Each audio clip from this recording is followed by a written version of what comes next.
Hello there, my friend. Welcome back. Let's take a moment to leave behind the rush of our busy lives. Forget the worries of today and simply allow yourself to rest. Tonight, I'll share with you another story, an old tale told in a new way.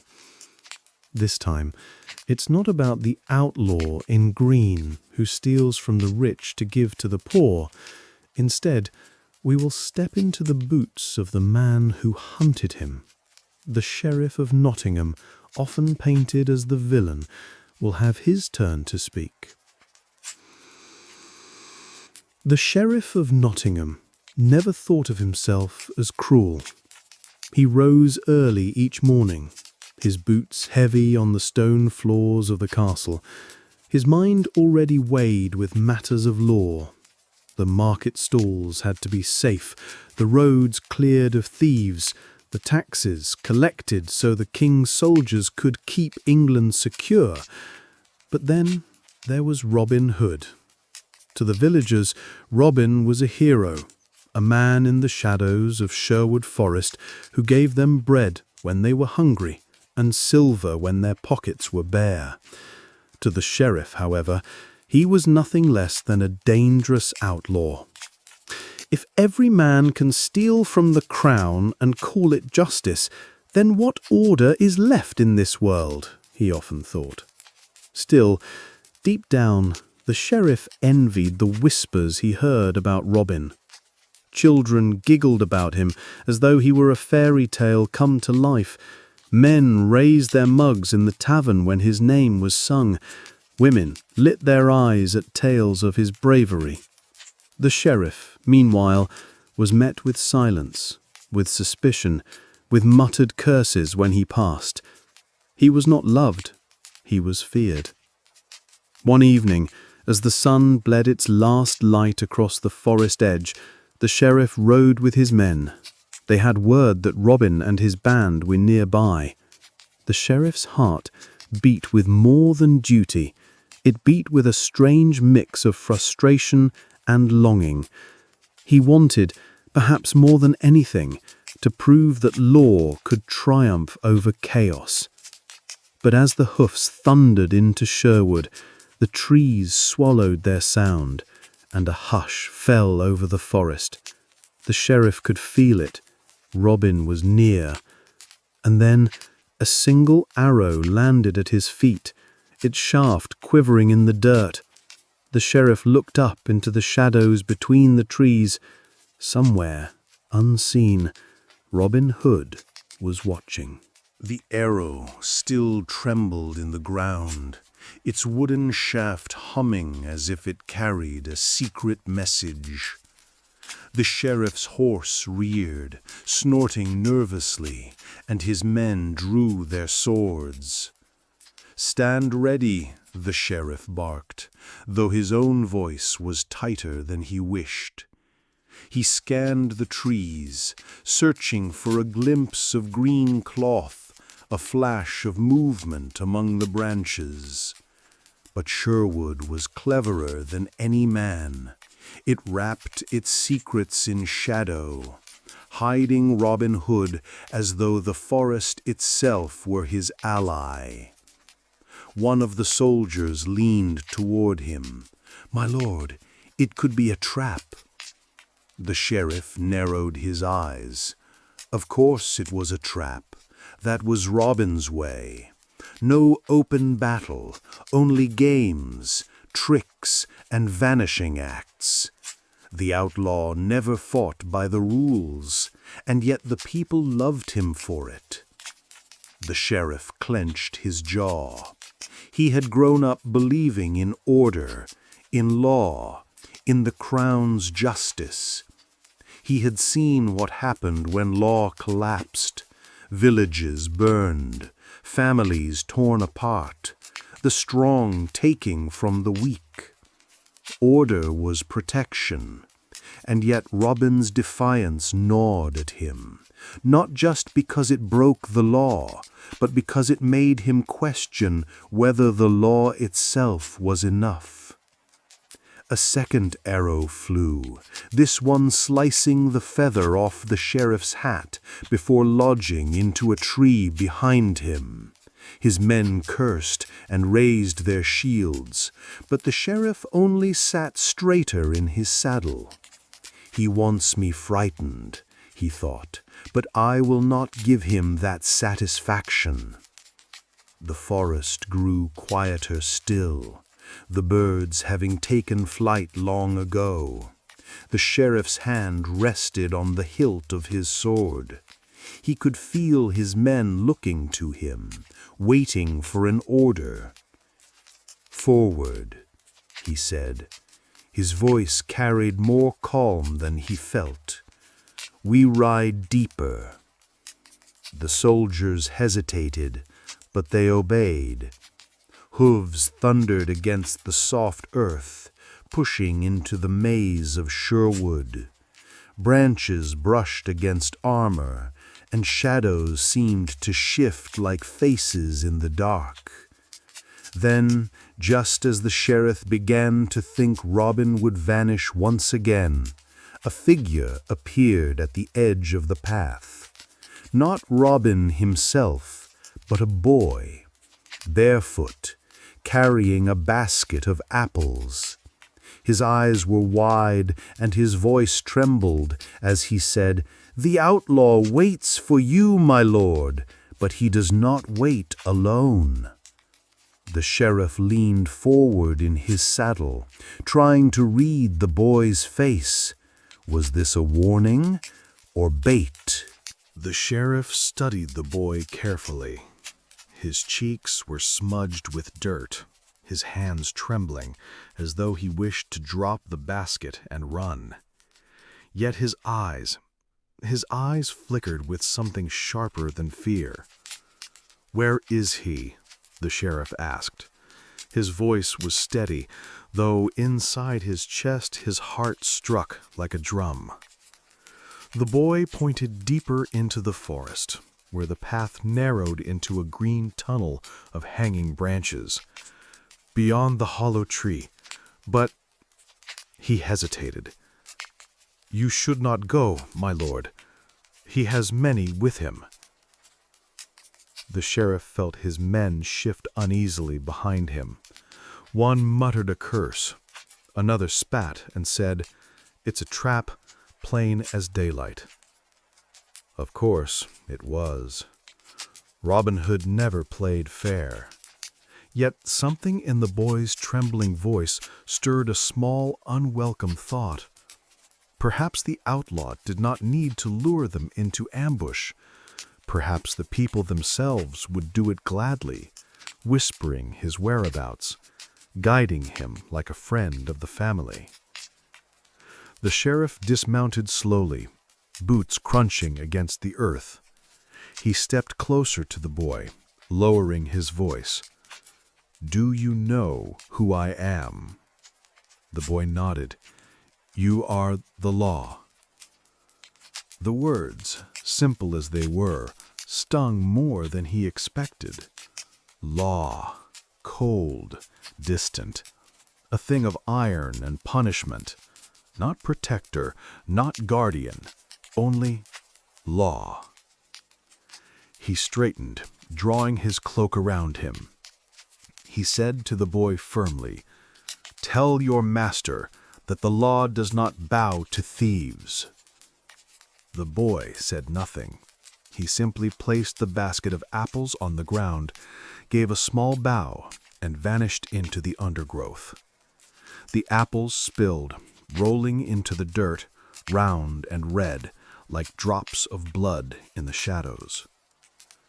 The sheriff mounted again, his men waiting, tense as drawn bows. The forest seemed to breathe around them, each rustle of leaves like a whisper, "Turn back, turn back." But he pressed forward.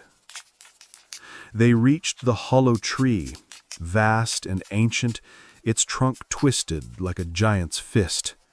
The horses shied, unwilling to pass, their nostrils flaring at the scent of smoke. And then it came, the sudden snap of a rope overhead, the creak of wood, and before the sheriff could shout, a net dropped from the branches above, sweeping 2 of his men from their saddles and dragging them screaming into the air. The forest erupted with laughter, not cruel, but light and mocking, like the laughter of children playing a game. And in the distance, the sheriff thought he heard it, the clear, confident voice of the man he hunted, Robin Hood. The sheriff's horse shuddered beneath him as the net swayed overhead, his captured men shouting and struggling against the ropes. Steel clattered as swords slipped from their hands, and the forest rang with Robin Hood's laughter, bright, infuriating, as though this were all nothing more than a child's game.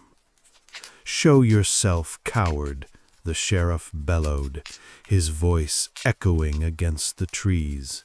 "Face me like a man." The laughter quieted. For a moment, only the groans of the trapped soldiers filled the air. Then a voice answered, smooth and calm, carrying easily through the branches. "Why should I fight you on your terms, Sheriff?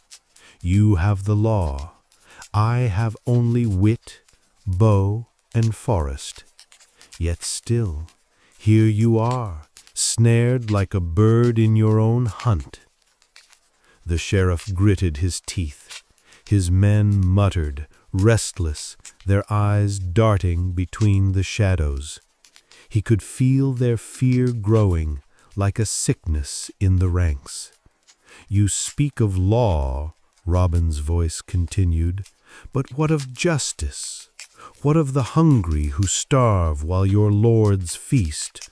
What of the peasants who pay until their bones ache while the crown grows fat?" The sheriff raised his chin, forcing steadiness into his voice. "Justice is not yours to give. Without law there is only chaos. You call yourself a savior, but you are a thief, nothing more." Silence followed, heavy as the canopy above. Then, from the corner of his vision, the sheriff caught the glimpse of movement. A figure stepped from the trees, bow in hand, clad in green that blended with the forest itself. Robin Hood. He was younger than the sheriff had imagined, his face open and strangely gentle. Yet his eyes carried a fire that unsettled him more than any blade could. "You call me thief," Robin said quietly, "and perhaps I am.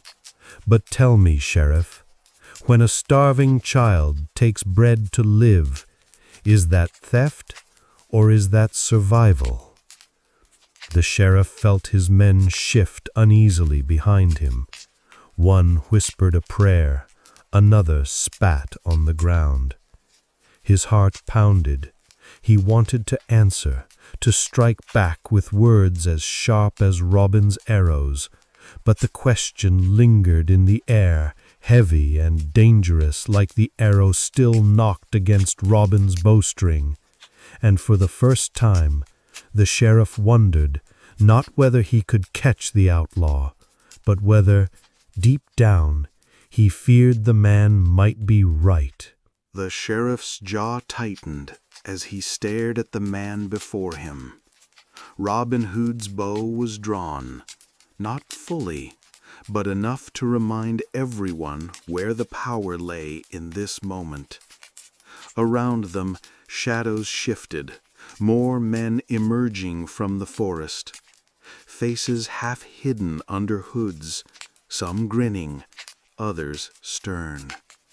They were not soldiers, but farmers, hunters, simple folk. Yet they carried themselves with the confidence of those who believed in their cause.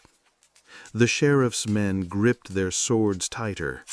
"Say the word, my lord," one muttered, "and we'll cut through them." But the sheriff hesitated. He could count a dozen outlaws in sight, and likely twice as many hidden in the undergrowth. A fight here would end in disaster, and he knew it. Robin's gaze never left his. "Do you see them, Sheriff? They are not criminals. They are your people, the people you were sworn to protect." The words dug like thorns. The sheriff wanted to shout back, to remind Robin that protection meant law, order, obedience. But the image of the barefoot boy with the basket of apples returned to him. That boy had not looked at him as a protector. He had looked at him as an enemy. "Enough games," the sheriff said at last, forcing his voice into steel. "Release my men, or face the consequences." Robin tilted his head, almost amused. "Consequences for whom? You outnumber me in the marketplace, in the halls of power, in the king's court. But here?" He swept a hand around the forest. "Here, the balance shifts." The sheriff's captured soldiers groaned above, still tangled in the net. His remaining men looked to him anxiously, waiting for an order. Fight or flee? His mind raced. If he gave the command to attack, blood would be spilled. If he ordered retreat, his authority would shatter. Robin lowered his bow slightly, but did not unstring it. His eyes softened, and his voice was quiet when he spoke next. "You believe yourself the hand of law. I believe myself the hand of justice. Perhaps we are both wrong, or perhaps only one of us is." The sheriff's throat was dry, his hand trembling on the reins. For the first time he felt not just anger toward Robin Hood, but doubt toward himself.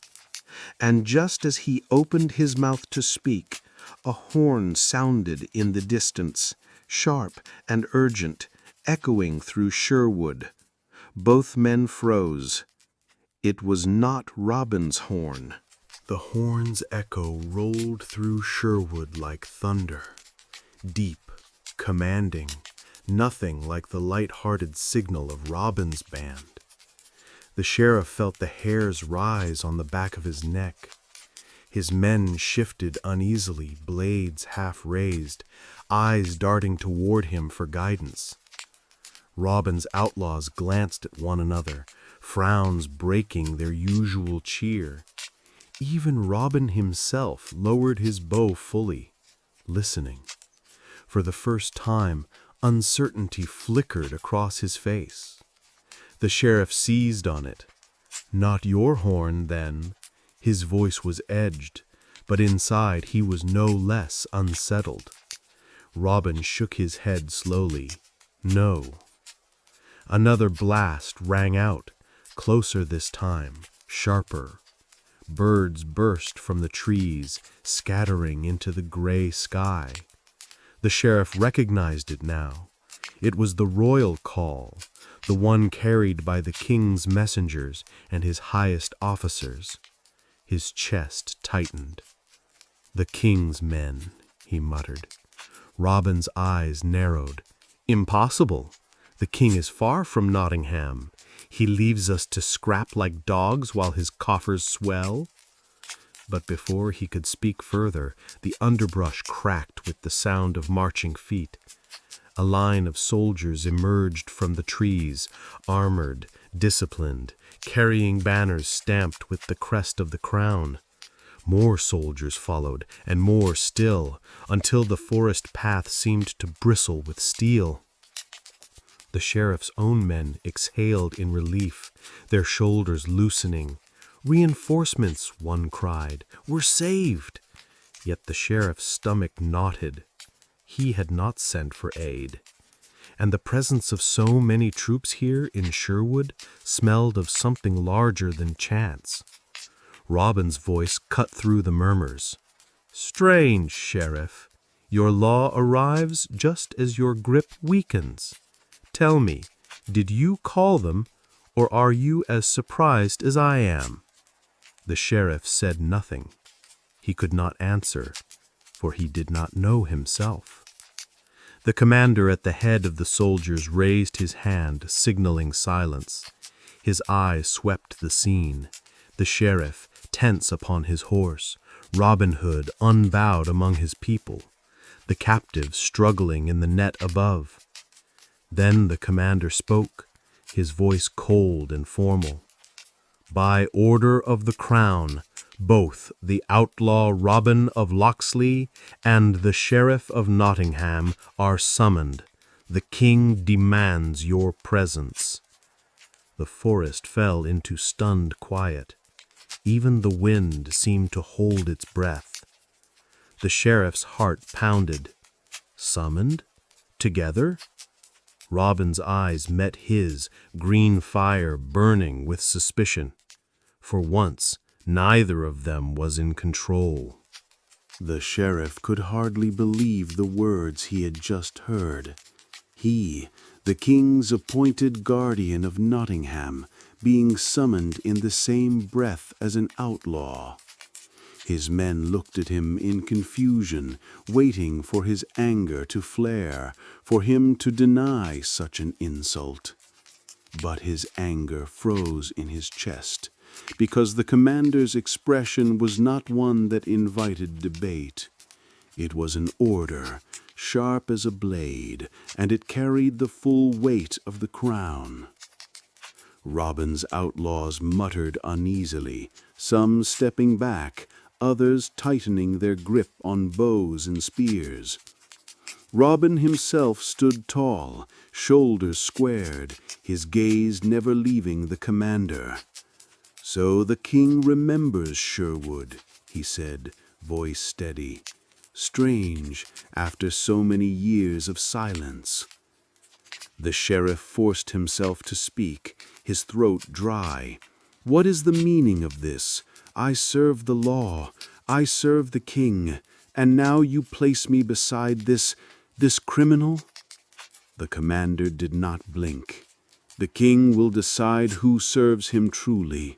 Both of you will answer in court." The sheriff's men exchanged nervous glances. They had marched into the forest hunting Robin Hood, but now they found themselves tangled in something larger.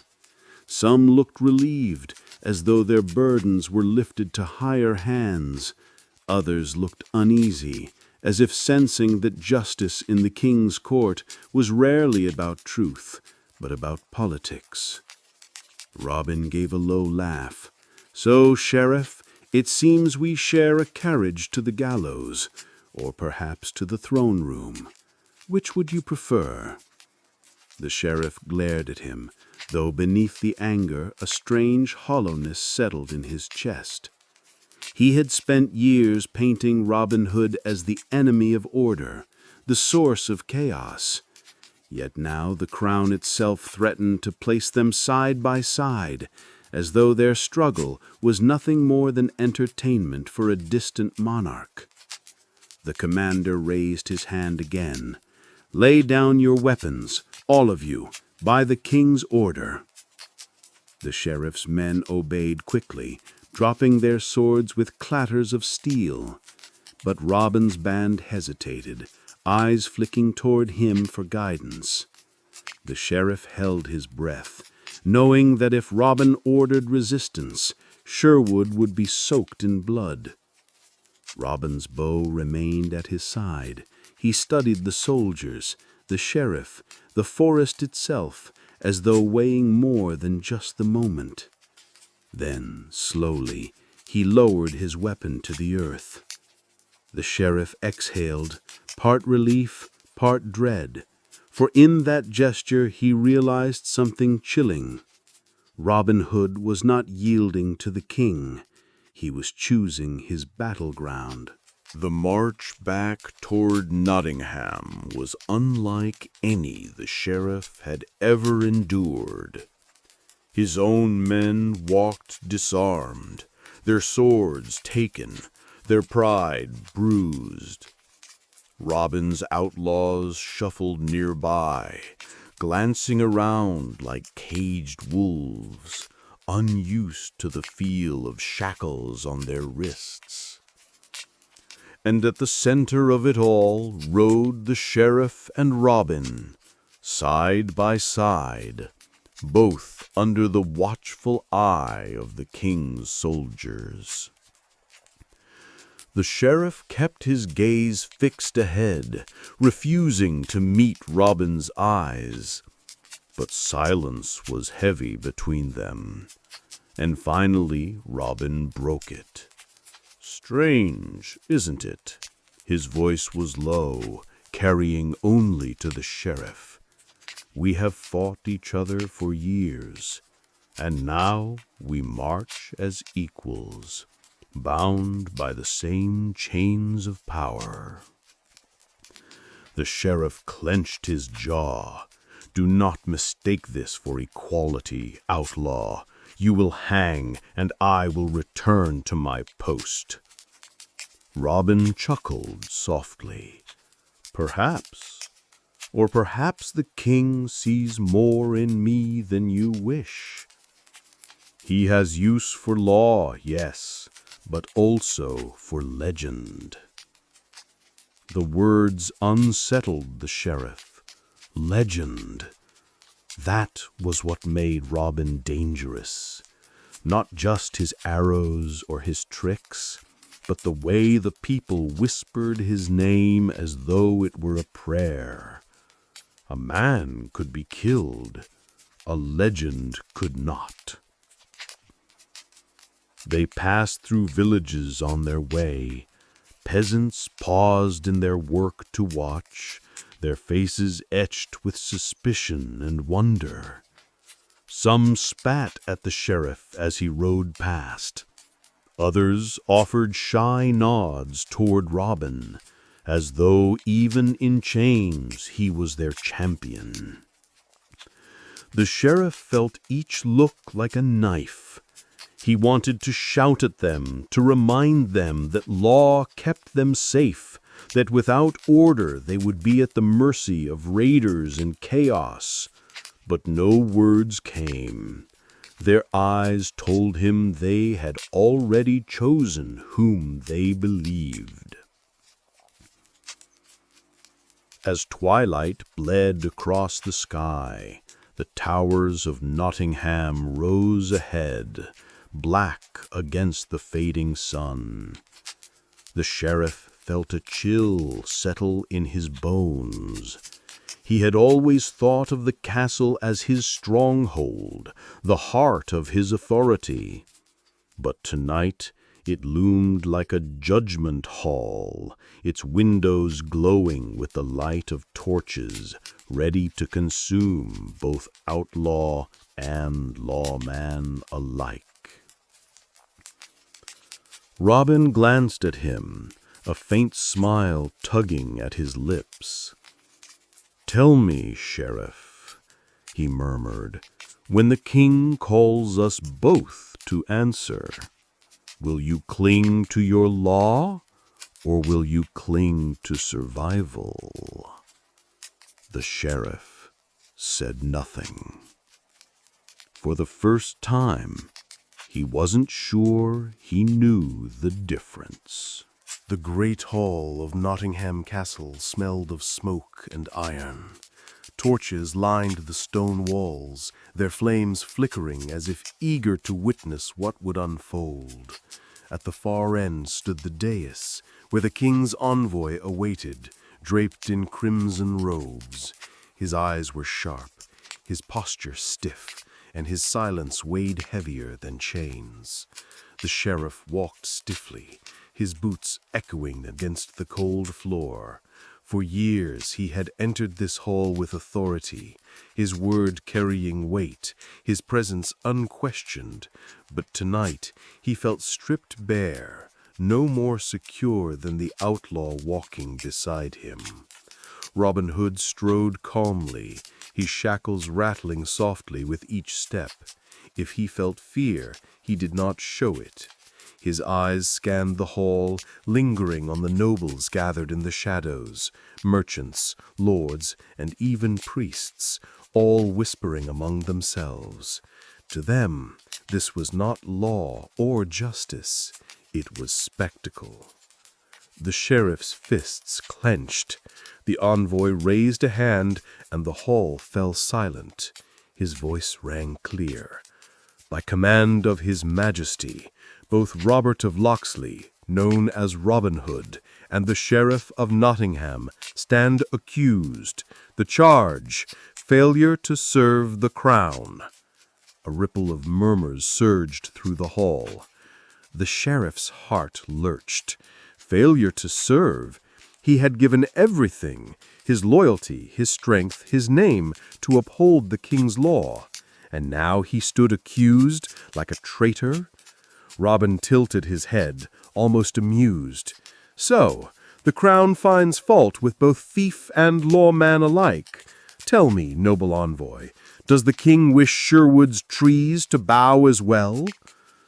Gasps echoed at his boldness, but the envoy's expression did not waver. The king cares little for the trees. He cares for coin. Taxes have gone missing. Order falters. The people whisper rebellion. Someone must answer. The sheriff's pulse hammered. Missing taxes? He had collected every penny demanded, no matter how harsh. If coins were gone, they had vanished higher than his reach. Yet here he was, made scapegoat beside the very man who had robbed him. Robin's smile faded. For once he said nothing. The envoy's voice sharpened. By dawn Shellman shall be delivered. Until then, both prisoner and officer will remain under guard. Guards stepped forward, seizing their arms. The sheriff jerked in outrage. I am no criminal. But the envoy's eyes pierced him coldly. Tonight, sheriff, you are no different. The torches hissed as if mocking him. Robin glanced at him, eyes calm, and whispered just loud enough for the sheriff to hear. Tell me, my lord, when morning comes, whose neck will wear the rope? The night stretched long within the stone walls of Nottingham Castle. The sheriff sat in a dim cell, the torchlight flickering through iron bars, painting shadows across his face. For the first time in many years, he felt the weight of helplessness. No soldiers to command, no laws to enforce, only silence pressing in. Across the corridor, Robin Hood leaned against the wall of his own cell, shackled, weary, yet strangely serene. His voice drifted softly through the cold air. Strange, isn't it? You and I, locked away by the same hand. Perhaps the king does not care for justice or order. Perhaps he cares only for power. The sheriff turned his face away, unwilling to answer, but the words burrowed deep. He had devoted his life to law, believing it the foundation of peace. Yet here he was, cast aside by the very crown he had served, no different from the outlaw he despised. For a fleeting moment, he wondered if Robin had been right all along, that law without mercy was nothing more than chains. As dawn's light crept through the narrow window, footsteps echoed down the corridor. Guards approached, the envoy among them, his crimson robe gleaming in the pale morning glow. Rise, he commanded. The king has spoken. Both men were led to the great hall once more. Nobles filled the chamber, their whispers buzzing like hornets. The sheriff stood tall despite his fear, his eyes locked forward. Robin walked calmly, his gaze sweeping across the room as though he belonged to none of them but to the forest that still waited for him. The envoy raised his voice. By decree of the crown, the Sheriff of Nottingham is removed from office. His failures weigh heavier than his service. As for Robert of Locksley, his outlawry is pardoned, his deeds forgiven. He shall serve the king in another way. The hall erupted. Some cheered, others cursed. The sheriff's blood ran cold, stripped not only of authority, but of honor. Robin, the thief, the rebel, vindicated in the eyes of the realm. Robin's eyes met his one last time, not in mockery, not even in triumph, but with something gentler, pity, perhaps, or understanding. And so the sheriff realized that history would not remember him as the guardian of law, but as the man who chased a legend and lost. And that, dear listener, is the story of Robin Hood, told not by the hero's bow, but by the weary eyes of the Sheriff of Nottingham. Perhaps it reminds us that truth is never as simple as hero and villain, law and crime. Perhaps it reminds us that even those who guard order can lose themselves in its weight. So now, let the torches dim, let the whispers fade, and let your thoughts grow quiet. May sleep find you gently, like the forest wrapping you in its calm, and may your dreams carry you to a place where both justice and peace walk hand in hand. Good night.